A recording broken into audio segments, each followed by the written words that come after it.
We continue our journey in the chess GPS, this series of 3 books. At the moment I have only 2. I hope someone gives me the second one if they can. In any case, improvement is not about your personal improvement in life, it's about improvement over the chessboard, because the idea is from Steinitz that he said if you continue to improve your position, at a certain point you're going to win. That's a fact. And so we continue to watch the games by Grandmaster Palatnik, that is the author of the book. Also if we put games from other players, but I'm more interested in him because he wrote this series of 3-4 books that is quite interesting, and I like to explore his games. Palatnik is white and play against Rashkovsky in Palma de Mallorca 1989.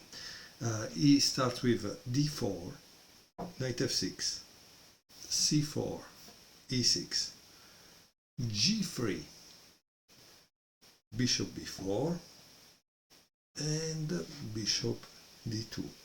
And here we have a diagram already.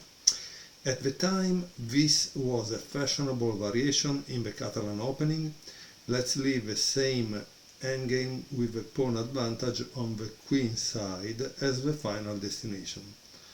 The GPS can plan a new way of how to get there from a different opening. So let's see what happens. So as you can see, what the Grandmaster is saying is that in chess you already plan from the opening what type of endgame you want to enter into, and that is what you know, or what you need to know how to play. Bishop g2, d5, knight f3, castle, castle, c6, queen c2, b6, b3, bishop b7, rook d1, knight b d7, knight c3, and rook c8. And here there is another diagram where it says the GPS has brought us to a familiar highway. Obviously you can understand that this book is from a while ago, in this case 2017, because it speaks of GPS. I think today most people don't have a GPS, they have Google Maps, right? So that's what we use. Instead, I remember during my school years to have this little computer, but which was a little screen where you would put the address that you wanted, and it would bring you there, and you had from time to time to do some updates in the maps. While today we have Google Maps, I think, and some people have Waze, right? Okay, let's see where we go. e4, d takes e4, knight e5, c5, bishop f4, c takes d4, rook takes d4, bishop c5. And here there is an interesting move.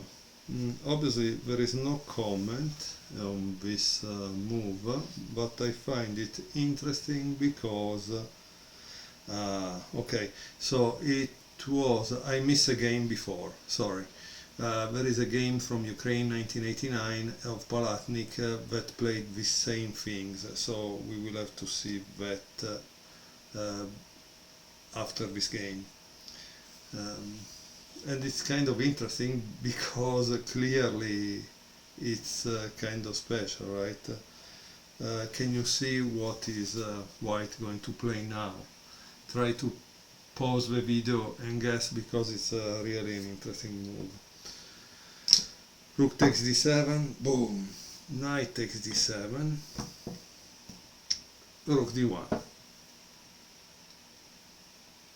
rook c7, knight b5, queen e7. At a certain point you have to take the queen away from there, right?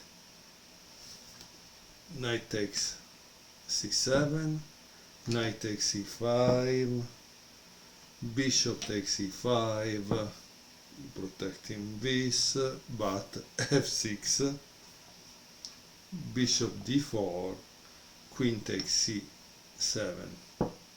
Okay, so here we can see the material between the two, and black at the moment has a kind of a pawn advantage.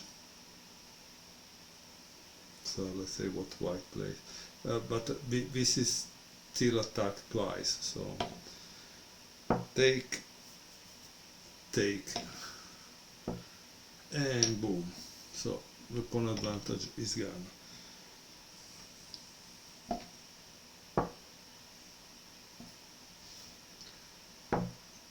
Oops. Okay, very interesting situation. They have exchanged everything, as you can see, and white has a queen side majority, while black has a king side majority. Generally,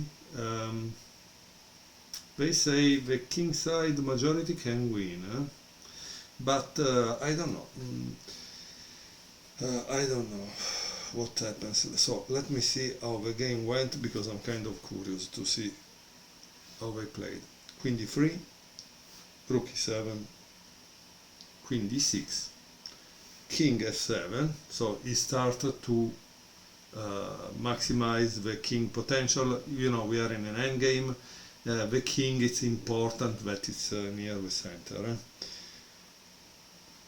Queen takes c7, rook takes c7, and rook d6. And here there is another diagram, obviously. But the move, it's kind of forced. I mean, you want the king in the center, right? Because in this way you also start to control this square.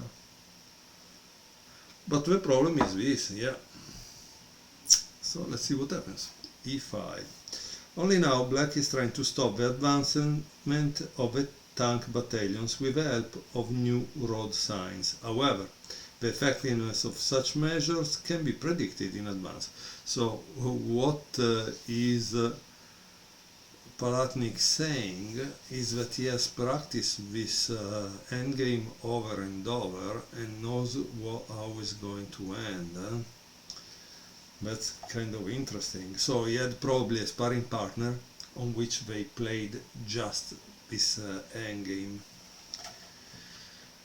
King g2, king f7, king f3, f5, and here there is another diagram.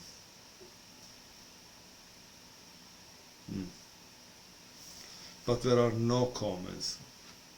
h3, g6, g4, king e7, and now we have a problem. This can become a kind of weak, so I don't know. King e3, king f7, g takes f5, g takes f5, like I just said, rook h6. That's why I don't like the rook endgames, because you have to juggle and defend all the different pawns in incredible ways. So here it seems that black resigned without waiting for the moment when his pawns will start falling like ripe apples. Okay. So here is when it ended. Okay, so let's go back and to see the game before this one that I miss. So let's watch it right away. Let me put the pieces back in the initial position. Okay, I put the pieces in place, Base game is Palatnik versus Maximenko. It was played in Ukraine 1989. c4, c6, d4, d5. As you can see, there are transpositions. Knight f3, knight f6, queen c2, e6, g3, bishop b4, bishop d2, bishop e7. So it's interesting, this kind of check that wants to put the bishop in that place. Bishop g2, b6, castle, knight bd7, b3, castle, rook d1, bishop b7, knight c3. Probably the bishop would be also interesting to be here. Interesting, this thing. But it's nice that Palatnik is showing us some games and how they evolve in time. Rook c8. And here there is a diagram. So he says, take a look at the diagram here. After the Slav defense, here, just like in previous example, white is coveting an endgame with a certain pawn structure as its final destination. On the one hand, it's almost impossible to foresee such a position, even after looking at the position long and hard. However, let's still enter this information in our chess GPS. Okay, e4, d takes e4, knight e5, c5, bishop f4, c takes d4, rook takes d4, and bishop c5. Once more, you have seen the previous game. Clearly, this is an opening line studied by Palatnik and used repeatedly against someone in open tournaments, right? So he makes easy points because he knows in which endgame he is gonna land, right? Boom! Wow, very violent this rook. Rook takes d7. One could get an impression that in this given game everything could end in the opening and black would not be able to survive until the endgame. However, the fourth impression is oftentimes the wrong one. Knight takes d7, obviously rook d1. This is clear that that sacrifice is working because unfortunately here you have the queen, right? And then also this well-placed bishop here. So the idea is really different. It's not an attack on the king side. It's just to create a possibility to attack this in the end, that will be this isolated pawn, and give troubles to black. Okay, rook c7, knight b5, queen e7, knight takes c7, knight takes c5, bishop takes c5, f6, like the previous game that we have seen, they are totally identical. White has an extra piece here, however is not able to hold on to his material advantage. Bishop d4. Here there is a comment that I hope you will read once you buy the book. I honestly don't care. I just want to see what's the difference with the other game. Queen takes e7. Tack, tack, tack. I think, I don't know, it's possible that Palatnik played this game in few minutes because it seems that he knows precisely where he's going. Bishop takes e4, bishop takes e4, queen takes e4, rook e8 because he needs to defend this, queen d3 is totally identical to the other game. Turns out that there is no way out from the endgame. The pawn structure is already one familiar to us. The one difference is that the heavy pieces are part of the endgame. It is important to note that white is in possession of the only open d-file. White's activities on that line will most likely lead to the exchange of queens, which in turn will present a rosy picture of the rook endgame for white. He can continue to improve his position until the final win. So let's see what happens. Rook e7. And here he plays queen d8. Tac. So the important he exchange this and then he probably play this. Right? Yeah, right. Okay, because the goal is going here, right? While evaluating this position, one can rely on the active position of the white rook, black's weaknesses, and pawn advantage on the queen side. f5, f4, h6, h4, king e7, boom. Yeah. So he waits to move the rook here up to the moment black tries to make him change.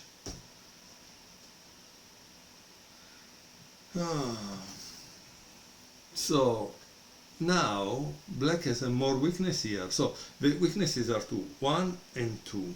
Okay. Rook d7, yes, but yeah, you go there, but he's going to take that, right? King f2, g6, king e3, trying to get this square, but yet there is that. I don't know, let's see what happens. Rook c7, king d3.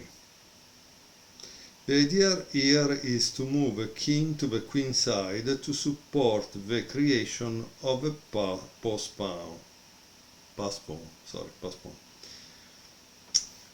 King f6, a3, oops, the future, that's the future, not now.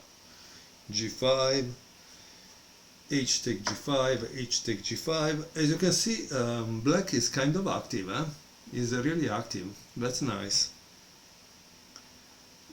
b4, c takes b4, a takes b4, and we have another diagram.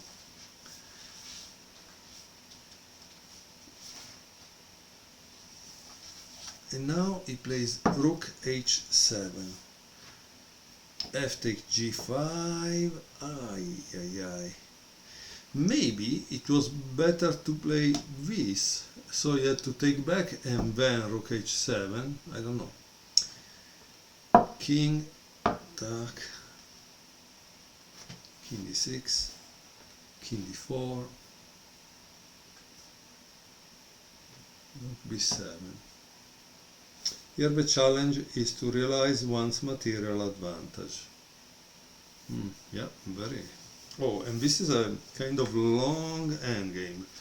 So you really need to love endgames. And this is the thing, as you can see, most grandmasters, they don't really win in the opening phase, but they go into a favorable endgame from which they can win. Rook e6, king e7, b5, king f7, king e5, this is a penetration in the opponent territory. I do think by this point maybe it's nearly finished. Check, take, and rook e8, king g4, rook g8, king f3, wow, rook g5, that's interesting, king e3, rook takes f5, king d3, king d5, rook d7, king c6, beautiful, rook g7, c5, rook takes g3, b6, a takes b6, c takes b6, And here it's really just a question to know a common pawn endgame that you should know with closed eyes, because practically you will use the rook to protect the king from endless checks, and then at a certain point this is going to be promoted. So after this there is this, and this is game over, right? So I hope you really enjoyed this game. Honestly, I like more this game than the other one that we saw in first instance, because it really show how he was able to convert the queenside pawn majority into a win. So that's a kind of beautiful example. I hope you enjoyed these two games from this book. Please try to read books like this, because they are very cheap, just $5, and they can give you a lot of ideas, because also in this case you can use this kind of endgame at different stages to play against a sparring partner or the computer, and that will teach you a lot how to convert an advantage into a won game. But you need to do that kind of exercise. Nobody can do it for you. So it's also a question to be more practical, pragmatic, right? You need to do exercises in order to improve in chess.